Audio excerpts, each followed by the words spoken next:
Hello guys, welcome to my channel, and today I'm gonna be walking through the math that is in the official ACT prep guide 2021 to 2022, and I'm gonna be starting from page 54.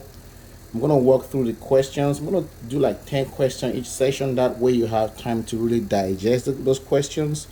And then the next question after that will be 11 to 20. The next question after that will be 21 to 30. The one until we cover up all the questions, so that way I'll have enough time to really, you know, expand on the question, how you actually solve the questions and the logic behind them. Well, I hope you enjoy this video. If you do enjoy the video at the end of it, don't forget to click the like button, share, and also subscribe to the channel. Let's dive in. So question 1 says the parallelogram below has consecutive angles with measures x degree and 25 degree. What is the value of x? And they actually gave a diagram like this for the parallelogram. You have that, it goes this way, it goes that way, and here you have x degrees, and here you have 25 degrees. Consecutive angles, that's a keyword right there. If you know anything about parallelogram, you know that consecutive angles add up to give you 180. So if I have a parallelogram, for example, and I have y, x plus y must give me 180. The sum of the total angles in a parallelogram must give you 360. So if I have z and I have a right here, that means that z plus x plus y plus a must equal 360. That's another rule you should remember, 360 degrees. So if you remember those rules, what that tells you is to answer this question, you're looking for x, just know that x degree plus 25 degrees must equal to 180. Right? If you do that, what you gotta do is take this right here with the unit. Whenever you're moving a number, you're actually going to move it with the sign also. So you're going to move it to the other side of the equation. And that will give you x degree is equal to 180 degrees. When you make a move like that, your sign is going to change to negative, from positive negative or negative to positive, either way. In this case, we move from positive to negative, so you're going to have 25 degrees right here. At the end of the day, when you do this subtraction, you're going to have 155 degrees. So your x in this case is 155 degrees, so your answer is answer E, and that's how you solve that question. Let's move on to the next question, question 2. So in question 2, it says a retail sales associate's daily commission during 1 week was $30 on Monday and Tuesday and $70 on Wednesday, Thursday, and Friday. What was the associate's average daily commission for these 5 days? What they're asking is average right here. That's what they're asking. They're asking to calculate the average of the number. And how do you calculate average? It's very easy. Average is usually sum of numbers over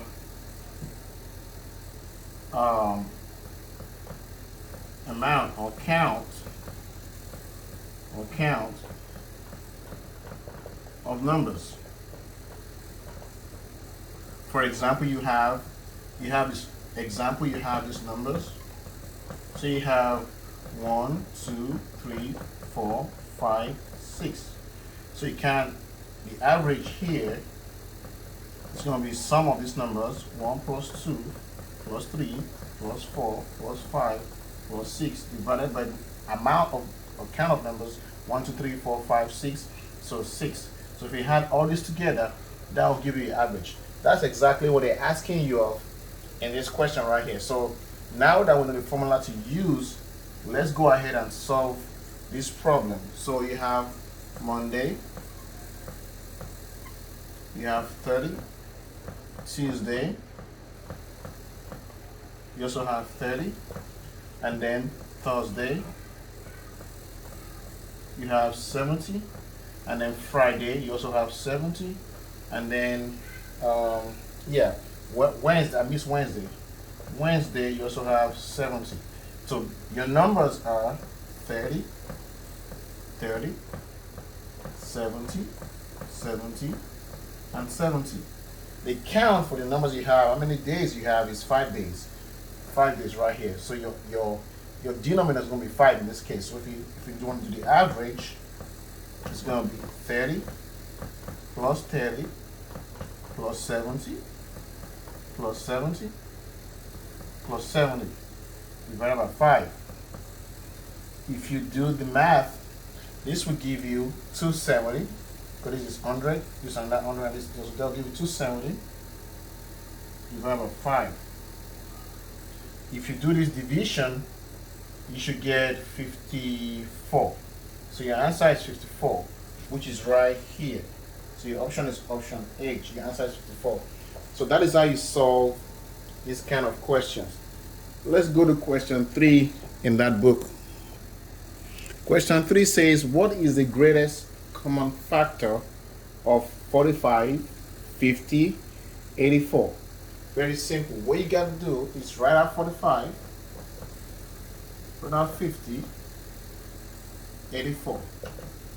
What they are telling you is to find out the factors of 45, 50, 84 and see which one is common to all three. So let's start by 1. 1 times 45, all of them is going to have 1 each, right? You can't have 2 here. So once you can't have 2 here, you know that that is not common to them. We can actually have 2 here. You can have 2 here. We can have 3 here, so that will give you 1, 3. You can also have 5 in 45. So you have 1, 3, 5. So if you have 5, that means you can actually have 9. And you can also have 15 if you have 3. Your answer here, the maximum you can go is 5. So you know these numbers are not going to be part of it. Next one is 50. You have 1. You got 2.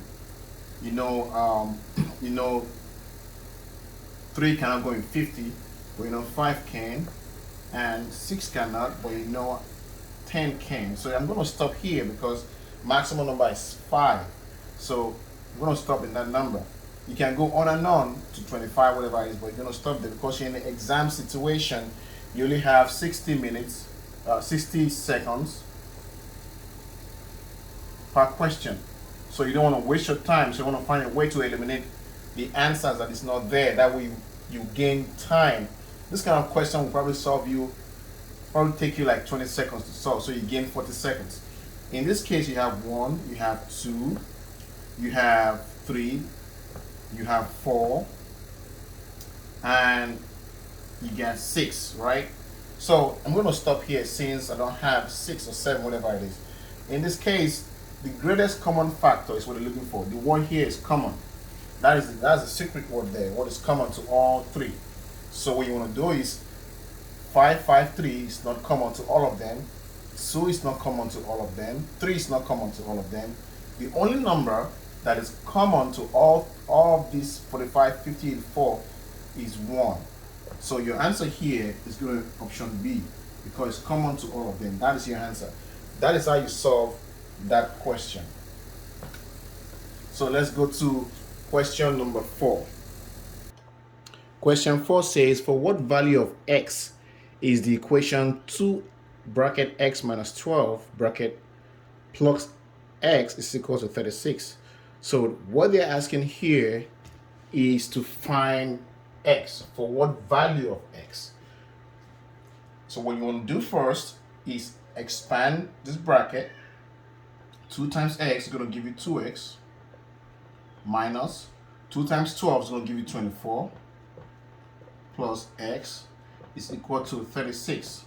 Now rearrange these and put like terms together. This is like terms. So you're going to have 2x plus x and then it's equal to 36. Take this to the other side. This minus is going to change to plus. So you're going to have plus 24. And then 2x plus x is the same thing as 2x plus 1x, which is 3x. So that will give you 3x is equal to 36 plus 24 is going to be 60. So you have 60 here. You're looking for x. So you're going to divide both sides by 3. That way you're going to eliminate the 3 beside this x. Then you're going to have 3 down here. 3 in 6 is 2. So your answer right here is going to be 20. Therefore, x is equal to 20. If you look at the options here, that will be option J. X is equal to 20. So that is how you solve question 4. Let's go to question 5 real quick. Question 5 says a bag contains exactly 22 solid colored buttons, 4 red, 6 blue, and 12 white. What is the probability of randomly selecting one button that is not white? And you can see I put it not in red because that is the keyword right there. They're not asking what is the probability of selecting one button that is white. They're saying that is not white. So not white probability here, probability I'm going to put is just big P of any number, say x, for example, is equal to number of observations divided by total number of observations. Number of observations of x here, we're talking about x. And then probability of not x, and we use this sign right here to denote, not some write it like this, of not x is equal to 1 minus px. So that's how you solve not x. When you say not x, you get this. When I say is x, then you get that. So in this case, number of observation of x in this case y, so probability of y is number of observation of white. And here we have 12 observations, that will be 12. And then total number of observations, a bag contains exactly 22 solid colors. So right here is the total number of observations. If you had 4 plus 6, you got 10 plus 12, that's 22. That is another way you can get that value. So that will be 22 here. So that will give you, if you put 2 here, you get 6. 2 here will give you 11. But what we need is probability of not white. So that will be 1 minus probability of white. So how do you solve that? You say 1 minus this right here is 6 over 11. And if you solve for this, just cross multiply, you have 11 minus 6 divided by 11. And that gives you 11 minus 6 is 5. That gives you 5 over 11. So that's your final answer. And that means your answer is A right here. So that is how you solve for this kind of question in an environment. When you're doing this exam, of course you want to write this out so you can know what you're doing, but you want to skip all these steps right here and just go directly to 1 minus 12 over 22. You know, when you do that, you're going to bypass all this right here. That way you can save time and you can buy back some time for the difficult question, because if this is going to work either way. So you're going to have this 22 minus 12 over 22. This will give you 10 over 22. So this is 5 and this is 11. So either way, you come to the same conclusion once you bypass all those extra steps. Because in an exam environment, you only have 60 seconds per question and you don't want to waste your time. So let's go to question 6 right now. So question 6 says, on a map, half inch represents 12 actual miles. Two towns that are 5 inches apart on this map are how many actual miles apart? So this kind of proportion, kind of question, kind of linear proportion in this case, what it's saying is half inch is equal to 12 miles. What is 5 inch equal to? That's what they're asking you. So in this case, linear proportion, just say half inch is equal to 12 miles 5 inches is equal to X miles. So do your cross multiplication. You're gonna have X times half is equal to 5 times 12. So this will give you X times half is equal to 60. And then you have X over 2, which is what this is equal to 60.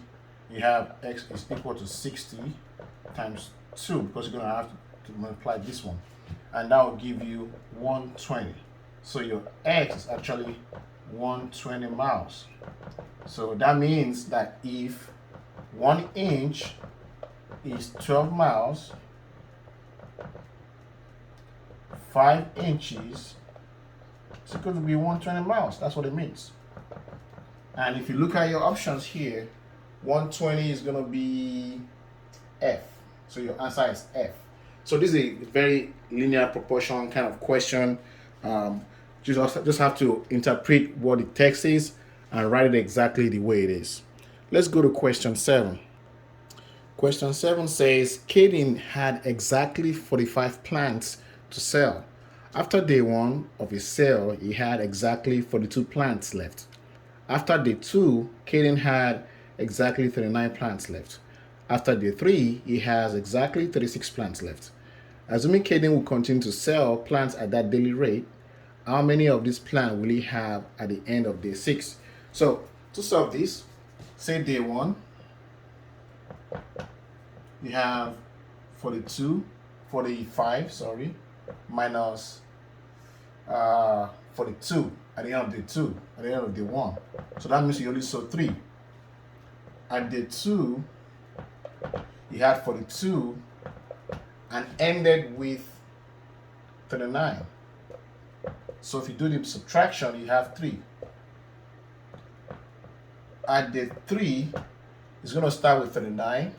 But what did he end with? After day 3, he has exactly 36. So he ended with 36 plants left. So he also did 3. Assuming Caden will continue to sell plant at the daily rate. What is the daily rate? You will notice that every day he only sells 3. So he's selling 3 plants per day. That is the rate right there. So that means that day 4 is going to start with 36 and definitely going to end with 33, because it's going to sell 3. Day 5 is going to start with 33 and end with 30. Day 6 is going to start with 30 and end with 27, because it's going to sell 3. The question is, how many of this plan will you have left at the end of day 6? So you're going to stop there. At the end of day 6, you're going to be having 27. That's what's going to have left. And that's your answer. And if they furthermore ask you how many has it sold so far, just add all this number. This is going to be 18. Another way you can do that, which is very quick, is for this kind of questions, once you know that your daily rate is 3, just know that at the end of 6 days, you would have sold 6 times 3, which is 18. Well, he started with 45. If you sold 18, just minus 18 from 45, that will tell you how much more that he has in his pocket. That will be 27. So this question should take you 10 seconds, maximum 15 seconds, so you can save yourself 45 seconds for other questions. So you have to be quick, but you also have to be accurate, so you have enough time to ponder on those questions that are harder, that will take the longest. Let's go to question 8. Question 8 says, an on-demand movie service charges $5 per month plus $2 each movie rented. Which of the following equations models the relationship between M, the number of movies rented per month, and T, the total monthly cost in dollars for the service? So T is total value, which is combination of, here T is combination of monthly fee plus rented movies, right? rented movies. So right here, it's already telling you that you're gonna have monthly fee 5 plus rented movie, that will be 2 plus if you have 10 movies, so we're gonna put an X or whatever it is. So we'll get there. But in this case, number of movies is N, right? So that means the T is equal to 5 monthly fee plus, if this person rents 2 movies, they're gonna be 2 times 2 plus rent of plus the monthly fee, which is 9. And already giving you that M is the number of movies rented per month. So, and each movie rented is $2, so that would be 2N, because you're gonna have to have that multiple times if you rent multiple times. So if you expand this bracket, your T is gonna be equal to 5 plus 2N. That's your answer. And if you look at that, that will be option H right here. So that is your answer. Very simple. Takes less than 10-15 seconds. You have about 45 seconds to yourself to do other things. Let's go to question 9 right away. In this question, it says, what are the solutions to the quadratic equation 2x plus 5, 3x minus 4 is equal to 0? The fact that they are equal to 0 gives you a very easy way to solve these. So all you got to do is break this apart. You're going to have 2x plus 5 is equal to 0. And you take this one also. 3x minus 4 is equal to 0. That's how you do that. So open up this bracket. You have 2x plus 5 is equal to 0. And 3x minus 4 is equal to 0. Move these to the other side. Again, this sign is going to change. We're going to have 2x is equal to minus 5. And do the same for that. Move it to the other side. You're going to have 3x is equal to, the sign is going to change to plus, so you're going to have 4. We want to isolate x. So divide this side by 2. Divide this side by 2. You want to isolate x here, so divide this side by 3. Divide this side by 3. So you have 2, cancel 2. You have x is equal to minus 5 over 2. And 3, cancel 3. So you have x is equal to 4 over 3. So your final answer is minus 5 over 2 and 4 over 3. So in that case, that will be option C. That is your answer. So that's how you solve that question. Let's go to question 10. This question says an 8-inch by 6-inch rectangle is cut along a diagonal to form 2 triangles. What is the area in square inches of each triangle? So let's draw a rectangle. Rectangle, usually you have one side, 2 sides are longer than 2 opposite sides. So you have, but they're usually the same. So you have here, assuming that is the longer side, and you have 6 here.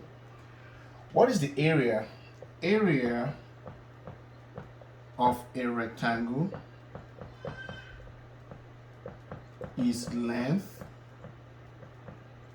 times breadth. This is the length right here, and this is the breadth right here. So the area for this rectangle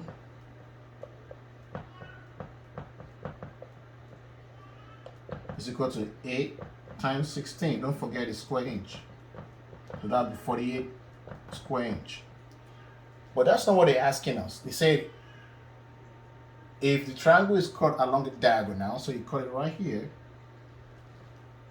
to form 2 different triangles. So you have one triangle here and a second triangle here. What is the area in square inches of each triangle? So just know that when you have a rectangle and you cut it in half through the diagonal, your area is gonna, for each triangle, is gonna be half of the original full shape. So in this case, each triangle would be half of the original rectangle. And what is half of 48? That is what? 24. So each triangle is going to be 24 inches, which is right here. Another way you can do this is remember the area of area. So this is second alternative. Area, if you cannot remember this statement, area of a triangle is half base times height. This is the base, this is the height. So h is height, b is base. So, and this is also 8 right here. So that will be half times the base, which is 8, times the height, which is 6. So that will give you 2 divided by 8, which is 4. 1 times 4 times 6 is 24. And square what is this inch right here. So that is another way you can solve that if you remember the area of a triangle. So that is question 10. So this concludes the first segment of this tutorial. I hope you enjoyed the class and I hope you enjoyed the way I solved the questions. The next video, I'll be doing question 11 to 20. And if you have any questions, if you have anything you want to tell me, you can leave it in the comment section. I'll be happy to answer that question. If you don't have the book, you can definitely get a book. I'm actually starting from page 54 of the ACT book, the official ACT Prep Guide 2021 to 2022. That's what I'm working on. I'm starting on page 54. Thank you for watching. Don't forget to like, share, and don't forget to click the notification bell so that when I drop a new video, you will know when the video has dropped. Thank you for watching and have a good day.